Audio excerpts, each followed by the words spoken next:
میرے جیسے اسٹوڈنٹ کو پتا ہے کہ یہ جھوٹ ہے احمد بن حنبل پر، ان کو نہیں پتا، اور ایسے مزے سے سنا رہے ہیں. اب ظاہری بات ہے اتنا ان کا فین کلب ہے، اتنا نام ہے ان کا، اب لوگ دلیل بنائیں گے نا اس کو ناچ گانے کی. نام ہی ہے نا جو کسی دور میں تھا، جائی کے ساتھ کرتے تھے وہ سارا. اب تو وہ نام بیچ رہے ہیں، نام لیکن پیسے کے لیے دین بیچ دیا. او ہو یہ بڑی تکلیف دہ باتیں ہیں. لیکن بات یہ ہے یہ بندہ یہاں تک پہنچا، آغاز بہت اچھا تھا. آغاز کتنا اچھا کیا، تو اب پیسوں کی خاطر آتے تو پھر ویسے نہیں آپ لوگ کماتے ہوئے. اب کتنا چاہیے ایک انسان کو، کتنا میں کہہ رہی تھی کیا جانا ہے ساتھ، یہ کیا جانا ہے، چھوڑ جانا، یہیں چھوڑ جانا.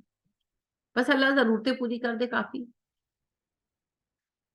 تو یہ ہے دین کو بیچ دینا، اور ہمارے اکثر عالموں کا یہی حال، سب کا تقریباً. آپ دیکھیں ٹرانسجینڈر لا پاس ہوا 12 ربیع الاول پر عید میلاد النبی کے لیے، تو ان کی 1.5 گھنٹے کی آگی اسپیچ اس کے حق میں.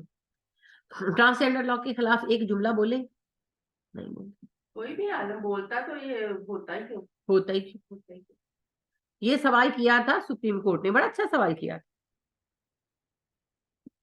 سپریم کورٹ نے نہیں، وفاقی محتسب عدالت میں، وفاقی محتسب عدالت میں کیس کیا جی جا کر نام نہاد عالموں نے. دو یہ جو ہے وزارت مذہبی امور کے چند، انہوں نے کہا کہ جی یہ لا جو پاس ہوا ہے تو یہ قلعدم کیا جائے، ریورس کیا جائے. تو وفاقی محتسب کے جج نے بہت اچھا جواب دیا. انہوں نے کہا جب لا پاس ہو رہا تھا اتنے سال، تب آپ کو پتا نہیں تھا یہ غیر اسلامی ہے. اب جب وہ پاس ہو گیا ہے اسمبلی کے اندر، تو آپ ہمارے پاس آئے ہیں، جبکہ آپ جانتے ہیں کہ ہماری یہ جیورسڈکشن نہیں ہے کہ ہم اسمبلی کے پاس کیے ہوئے لا کو چینج کر سکیں. جب پاس ہو رہا تھا تب کہاں تھا؟ 2014 میں بل پیش ہوا تھا، 2020-21 میں 20 کے اینڈ 21 کے شروع میں ہی پاس ہوا ہے، کہاں تھے؟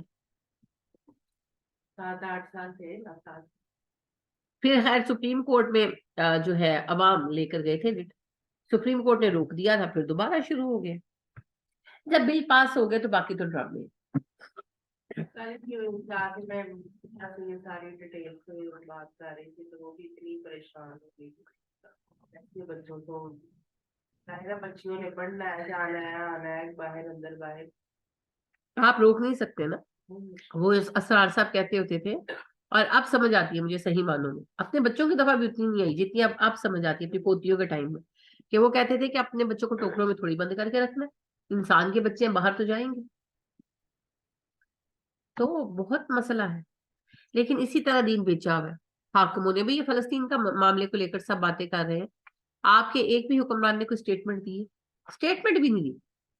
انہیں کوئی فرق ہی نہیں پڑا، مار رہے ہیں بیچارے. ابھی آپ دیکھیں نواز شریف کا سارے بیانات یہی آ رہے ہیں کہ انہوں نے کب واپس آنا ہے، کہاں تقریر کرنی ہے، کتنے لوگ جمع ہونے ہیں، سب کو اپنی اپنی پڑی ہوئی ہے.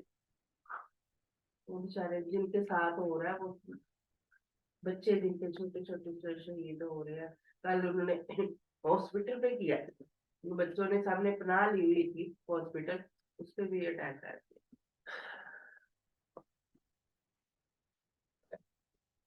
اللہ ان کے لیے آسانی فرمائے، لیکن ابھی تو بہت کچھ دیکھنا پڑے. مطلب قبریں وہاں کتنی بنائی ہے کہ گڑا کھودا ہوا تھا، سارے بغیر کفن. چھوٹا سا بچہ تھا، میں نے دیکھا نکر شرٹ اس نے پہنی. کفن کہاں سے ہے؟ کہاں سے وہ گڑے میں سب پڑے اوپر مٹی ڈال.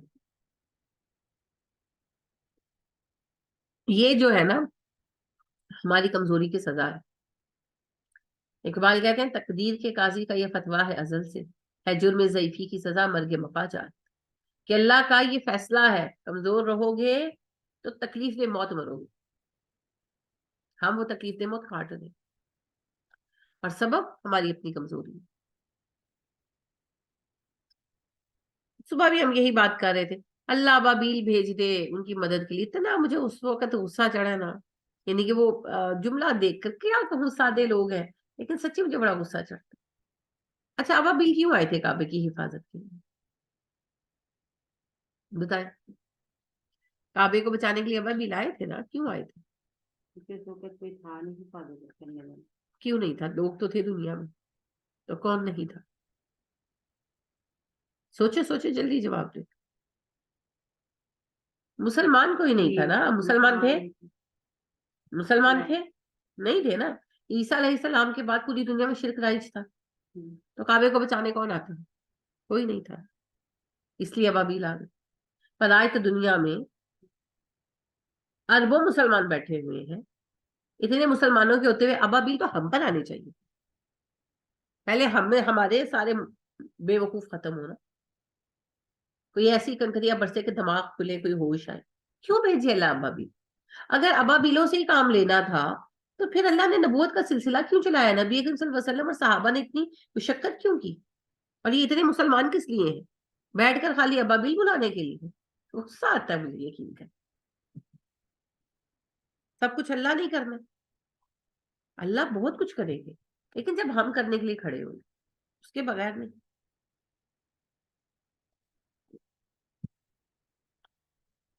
پھر ایک اور اہم بات جو آپ کو پڑھا رہے ہیں پٹی, ان کی مستورات کا بائیکاٹ کریں, ضرور کریں. کیسے کریں, کیسے کریں؟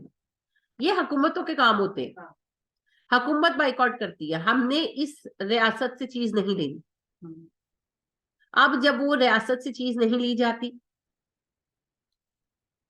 مال ہی نہیں آتا. آپ سٹور پہ کھڑے ہو کے بار کوڈ پڑھ کے نہیں تلاش کر سکتے. خیال ہے آپ چیزیں بتا رہے ہیں کہ یہ چیزیں کہانی ہے. دیکھیں جی, ڈالڈا ایک کمپنی ہے, British company, actually Dutch company, Holland والوں نے شروع کی تھی برٹش گورنمنٹ کے زمانے میں. برٹش سرٹیفکیٹ کے اوپر وہ چلتی ہے. اس کے بہت سارے فرنچائز, ٹھیک ہے, ایک فرنچائز پاکستان کی بھی کسی فیملی نے لیا. یہ اس طرح نہیں ہو سکتے معاملے. یونیلیور کی جو چیزیں ہیں نا, یونیلیور ایکچولی وہ بھی یہودی, اس طرح یہودی کمپنی نہیں ہے. وہ بھی جو ہے ایک برٹش بیسڈ کمپنی ہے جس میں بہت سارے لوگ شامل ہیں, یہودی بھی شامل ہے. دنیا کی ٹریڈ میں سب سے بڑا حصہ اس وقت یہود کا ہے. سب سے پہلے تو بند کرو تسی نیٹ, اور سارے اپنے زوم اور یوٹیوب اور فیس بک, یہ سب یہود کا ہے. بند کرو, بند کرو, بس کرو ہمت. میں تو ساتھ ہوں, میں کب منع کرتی ہوں, لیکن بات یہ ہے کر کے دکھائیں نا. نہیں, آپ کھیل تماشے کو چھوڑ بھی دیں, جابز اس کے اوپر چل رہی, پڑھائی اس کے اوپر چل رہی ہے, کیسے کریں گے آپ؟ تو پھر یہ فیصلے حکومتیں کرتی ہیں. حکومتیں پھر رستے ڈھونڈتی ہیں, آلٹرنیٹ دیتی ہیں. جیسے فرض کریں ایک بات ہے کہ تیل لے رہے ہیں ہم, ایک بات ہے سعودیہ سے, سعودیہ سے انبند ہو گئی, تو پھر بات کر لی عراق سے, اب عراق سے لینا شروع کر دیا, سعودیہ کا بند کر دیا. یہ حکومتیں کر سکتی ہے, یہ آپ میں نہیں کر سکتے, نہیں کر سکتے. ہم ان کے لیے کیا کر سکتے؟ دعا کریں, ان کے لیے آواز اٹھائیں جہاں تک اٹھا سکتے, اپنا کام پورا کریں. بھائی آپ ٹیکس دیتے کہ نہیں دیتے؟ سوچ لو. دیتے, ہر چیز پہ ٹیکس ہے. ہاں, ہر چیز پہ ٹیکس دیتے. ماچس کے ڈبے پہ بھی ٹیکس دیتے, موبائل کے لوڈ پہ بھی ٹیکس دیتے, صابن کی ٹکی پہ بھی ٹیکس دیتے. بل آتا ہے, آدھا بل ہوتا ہے, آدھا ٹیکس ہوتا ہے. ابھی بھی میں دیکھ رہی تھی, ہمارا ایگزیکٹلی آدھا بل ہے, آدھا ٹیکس دے رہے ہیں نا. یہ ٹیکس کہاں جاتا ہے, کس کو جاتا ہے؟ گورنمنٹ کے پاس, گورنمنٹ کو جاتا ہے. گورنمنٹ کیا کرتی ہے ٹیکس کا؟ بجٹ بناتی ہے. لوٹ مار کو چھوڑ دیں, سنجیدہ بات, بجٹ بناتی ہے. بجٹ کا سب سے بڑا حصہ کس کو جاتا ہے؟ آتا ہے آپ کو, آتا ہوگا, ہمیں تو کچھ نہیں ملا آج تک. سنجیدہ بات نہیں سنجیدہ بات, میں سنجیدہ بات پوچھتی ہوں. آدمی کو جاتا ہے, شاباش, بجٹ کا بڑا حصہ آدمی کو جاتا ہے. 80% بجٹ آدمی کو جاتا ہے. صحیح بات ہے, کیونکہ ہمیں دفاع کی ضرورت ہے. ہماری سچویشن ایسے, ہم دفاع کے بغیر نہیں جی سکتے. پاکستان کا وجود برقرار نہیں رہ سکتا.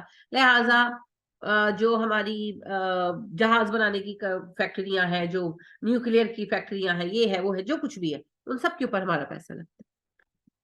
اور آرمی کو اوور فیسیلیٹیٹ کیا گیا ہے نا.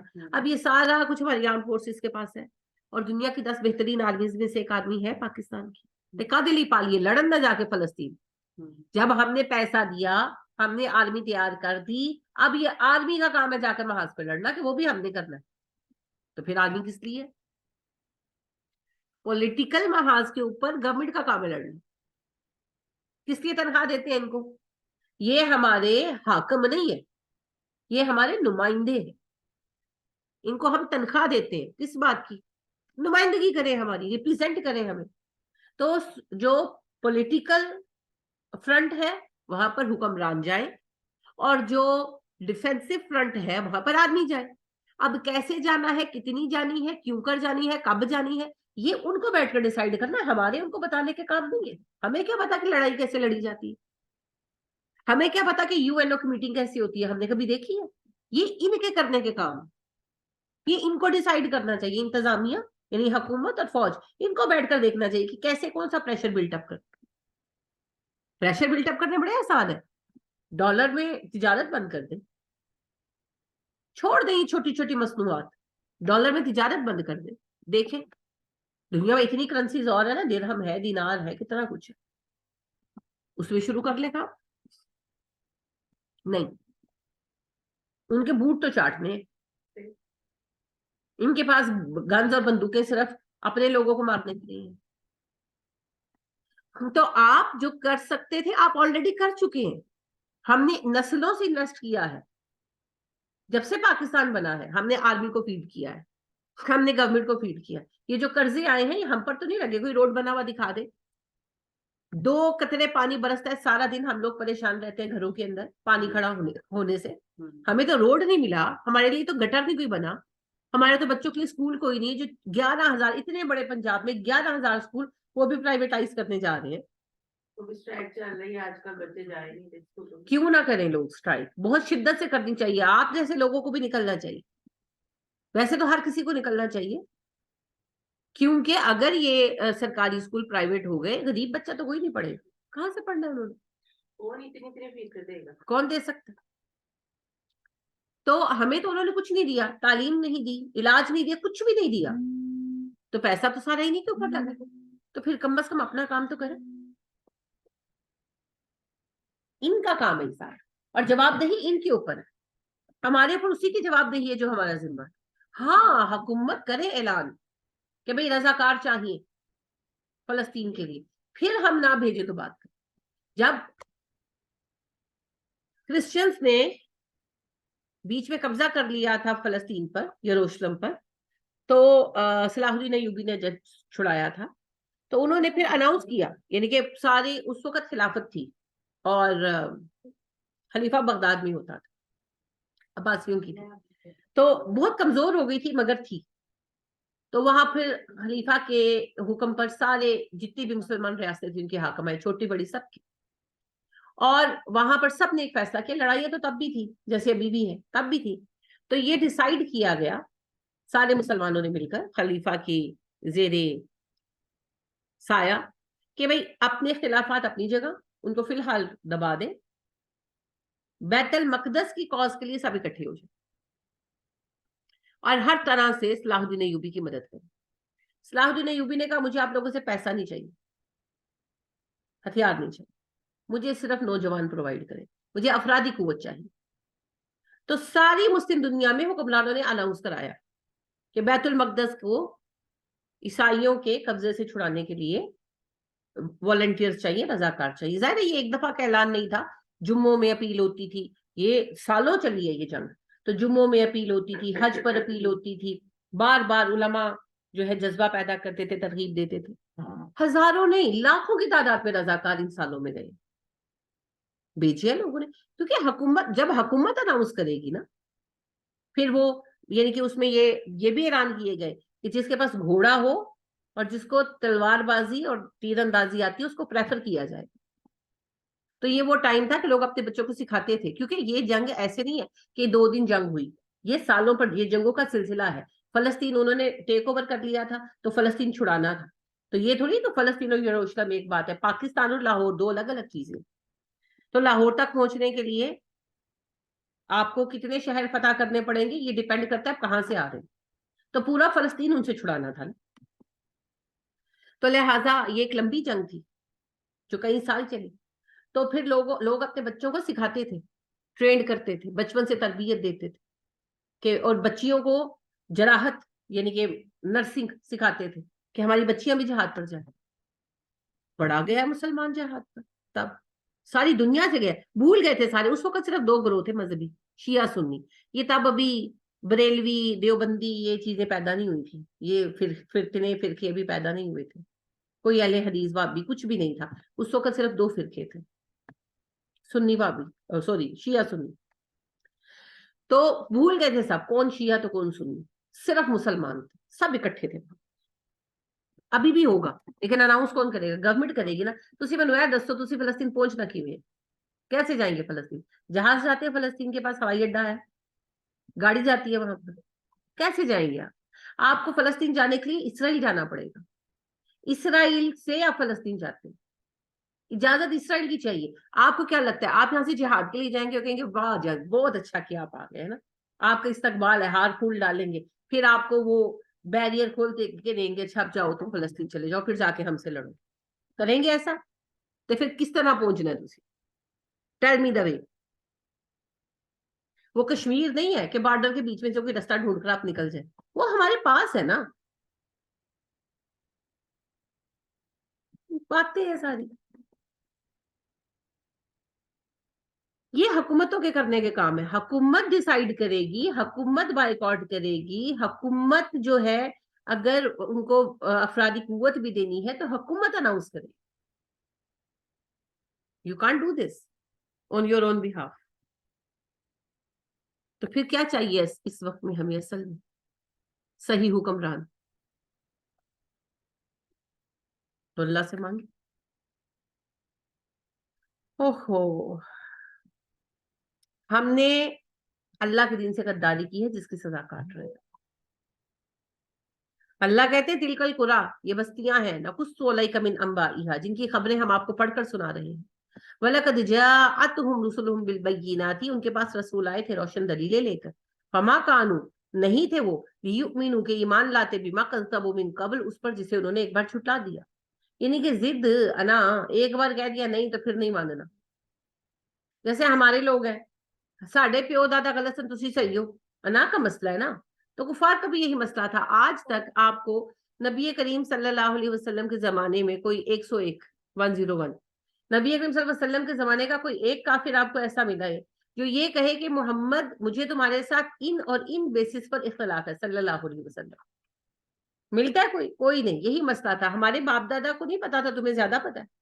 اچھا ہمارے باپ دادا ظاہر سے تم پڑھے لکھے ہو، ابا پرستی، یہ ہمارا آبائی مذہب ہے، ہم کی تمہاری بات مانے، تمہارے کہنے پر ہم اپنے خدا چھوڑ دیں. وہی ضد اور ہٹ دھرمیاں جو آج آپ کے ساتھ ہمارے قبر پرست بھائی کرتے ہیں. کذالک یطبع اللہ علی قلوب الکافرین، اسی طرح اللہ مہر لگا دیتا ہے کافروں کے دلوں پر.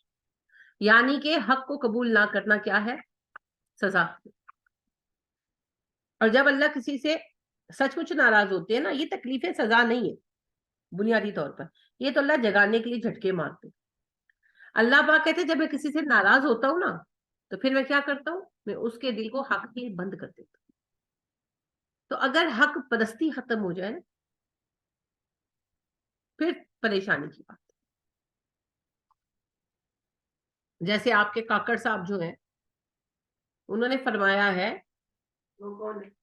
آپ کے نگران وزیر اعظم. میرے؟ ہاں جی، آپ سب کے ہی ہیں، مجھے پتہ ہی نہیں ہے، میں نے دیکھے نہیں کون ہے. دیکھنے کے لائق بھی نہیں ہے. ہاں، وہ فرماتے ہیں کہ فلسطین کا ایک ہی حل ہے، 2 اسٹیٹ فارمولا. سمجھ گئے؟ فلسطین کے مسئلے کا ایک ہی حل ہے، 2 اسٹیٹ فارمولا. سمجھ آئیے؟ نہیں آئی؟ آسان سی بات ہے کہ فلسطین کو 2 ریاستوں میں بنا دیا گیا نا، کہ اسرائیل ایک فلسطین ہے. اسرائیل کو بھی مان لو، اور جو اتنی سی پٹی ہے جو فلسطینیوں کے پاس ہے تو فلسطین کو بھی مان لو. یہ بس طریقہ، مطلب یہ ہے کہ اسرائیل کو مان لو نا. تو ماننا تو ہوا انہوں نے. ڈرتے ہوتے تو نکل نہیں، ابھی تک مانا تو نہیں ہے. جنہوں نے نہیں مانا ابھی تک لیگلی تو ان کے ساتھ کچھ نہیں ہے ہمارا لینا دینا. دیکھیں جی، ایک بات یہ ہے کہ شراب پیتے ہیں لوگ پاکستان میں، شرابی ہے نا، اور ایک بات ہے کہ پاکستان میں شراب انلیگل تو ہے، لیگل تو نہیں ہے نا.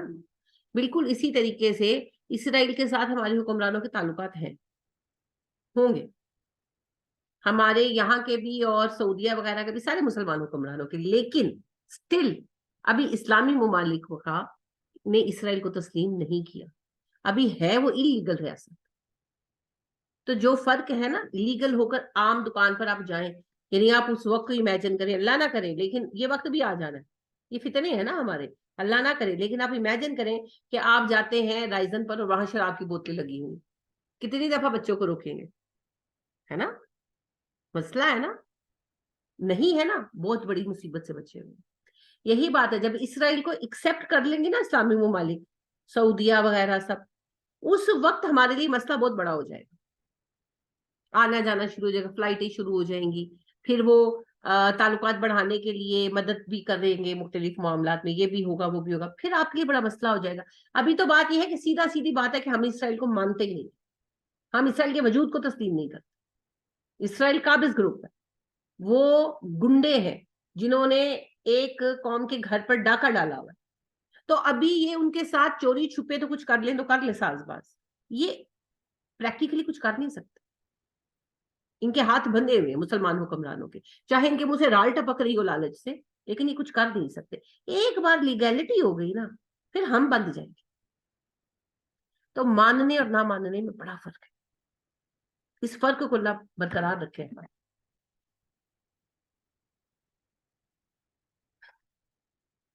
وما وجدنا لأکثرهم من احد، ہم نے ان کی اکثریت میں عہد کی پابندی نہیں پائی.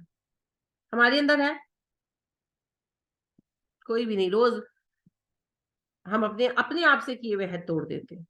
تو اگر یہ ہم نہیں مان رہے اسرائیل کو، تو پھر ہم فلسطین کو بچانے کو مسلمان کیوں نہیں نکل؟ دیکھیں جی، عام مسلمان نکل کر کیا کرے گا؟ مطلب گورنمنٹ کیوں نہیں نکل رہی؟ کیونکہ گورنمنٹ مانی تو نہیں ہوئی، لیکن اندر خانے تو سارے اونا دے غلام نے نا. دیکھیں جی، سارے غلام ہیں امریکہ کے، امریکہ غلام ہے اسرائیل کا، تو وہ تو ہمارے آقا کے بھی آقا ہیں، تو پھر کیسے ان کے خلاف جائیں؟ ابھی بھی دیکھیں امریکہ نے کہا ہے، امریکہ اسرائیل کے ساتھ کھڑا ہے، اور ہمارے سارے حکمران، سارے مسلمان ممالک کے حکمران، اور ہمارے تو خاص طور پہ ہماروں کی تو شکلیں بھی ایسی ہو گئی ہے نا باقر، کہ یہ تو ان کے قدموں میں بیٹھے ہوئے ہیں. یہ تو ٹامی ہے امریکہ کے، ٹامی اٹھو تو ٹامی اٹھتا ہے، ٹامی بیٹھو تو ٹامی بیٹھتا ہے. یہ سارے حکمران، یہ نہیں ہمارے سارے مسلمان ممالک، تو یہ ایک آدھ نہ ہو تو نہ. اب سارے کہہ رہے تھے کہ ترکی یہ کرے گا، ترکی وہ کرے گا، کیسے کرے گا بھائی؟ ترکی اسلامی ملک ہے، بتائیں آپ، بتائیں مجھ سے کیا پوچھ رہے ہیں؟ میں نے آپ سے ایک دن پہلے بھی پوچھنا تھا. کیوں پوچھنا تھا مجھ سے آپ؟ کیونکہ جب وہاں دیکھیں بات کیا ہے، ہم سب، میں صبح کی کلاس کو بھی یہی آج مجھ سے ڈانٹ پڑی ہے، ہم سب کہہ رہے ہیں کوئی کرے فلسطین کے لیے، کوئی کرے.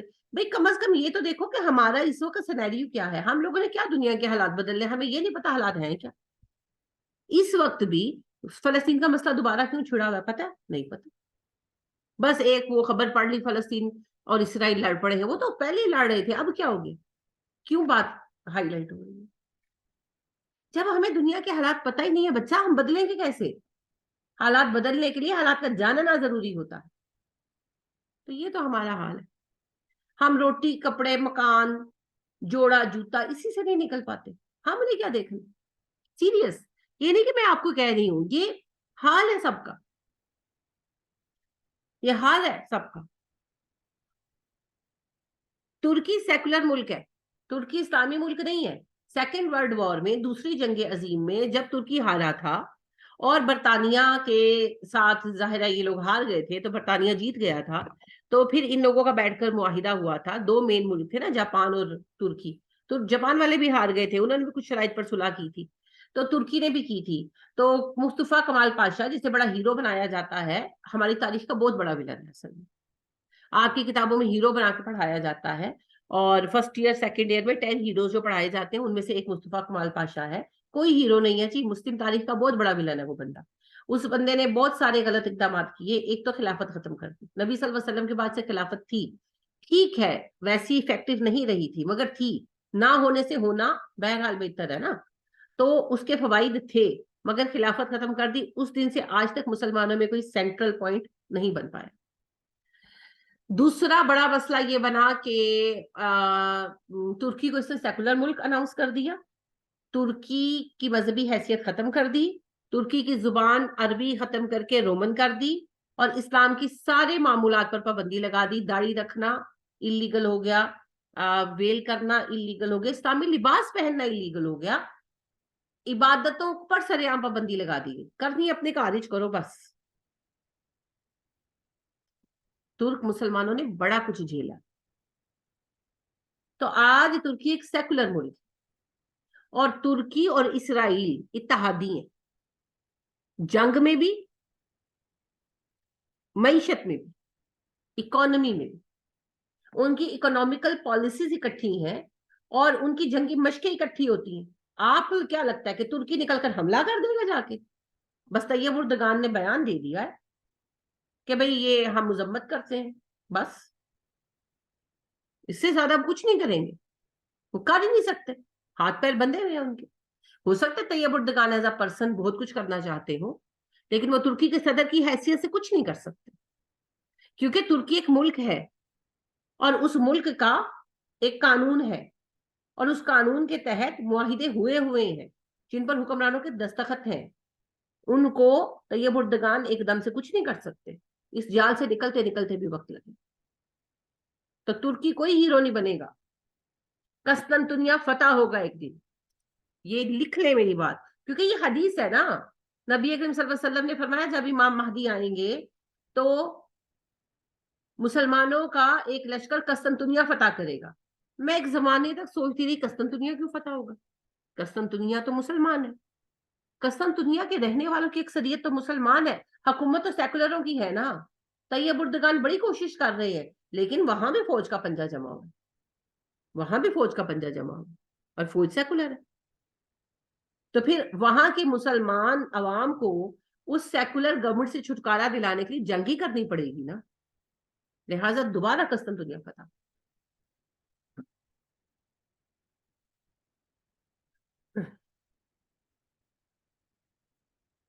بہت ساری باتیں ہیں جی ابھی باقی,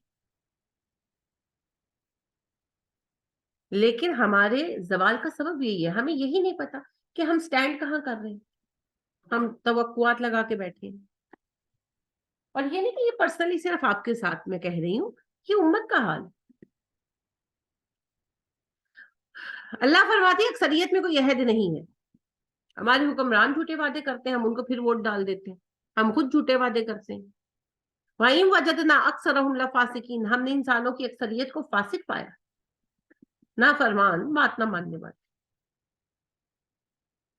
ثُمَّ بَعَثْنَا مِن بَعْدِهِ مُوسَىٰ بِآيَاتِنَا, پھر ہم نے ان کے بعد موسیٰ کو بھیجا اپنی نشانیاں دے کر, إِلَىٰ فِرْعَوْنَ وَمَلَائِهِ, فرعون اور اس کے سرداروں کی طرف, فَظَلَمُوا بِهَا, تو انہوں نے ان نشانیوں کے ساتھ ظلم کیا.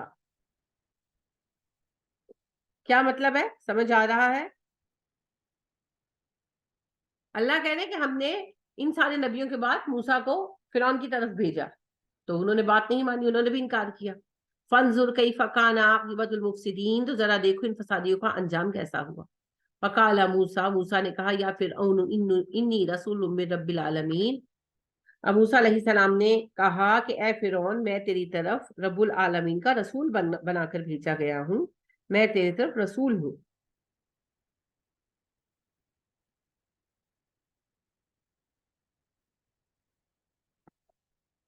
حقیقن, کھڑا ہوں, قائم ہوں, اللہ اقولا, اس بات پر کہ میں نہ کہوں, مجھے اس بات کا حکم دیا گیا ہے, مجھے اس بات پر کھڑا کیا گیا ہے کہ میں نہ کہوں اللہ, اللہ کے بارے میں, الا الحق, مگر حق میں, اللہ کے بارے میں حق کے سوا کچھ نہ کہوں, مجھے اس بات کا حکم دیا گیا. قد جئتکم, بے شک میں لایا ہوں تمہارے پاس, ببینۃ, واضح نشانی, من ربکم, تمہارے رب کی جانب سے, میں تمہارے پاس تمہارے رب کی نشانی لے کر آیا ہوں. فارسل معی بنی اسرائیل, میرے ساتھ بنی اسرائیل کو بھیج دو. حضرت موسیٰ علیہ السلام دو قوموں پر نبی تھے اس وقت, قبطی جو مصر کی قوم تھی, اور بنی اسرائیلی, یہ بھی مصر میں آباد تھے. تو حضرت موسیٰ علیہ السلام نے کہا میں تم سب پر اللہ کا نبی ہوں, تم لوگ ایمان لاؤ اور اپنی حکومت چلاؤ,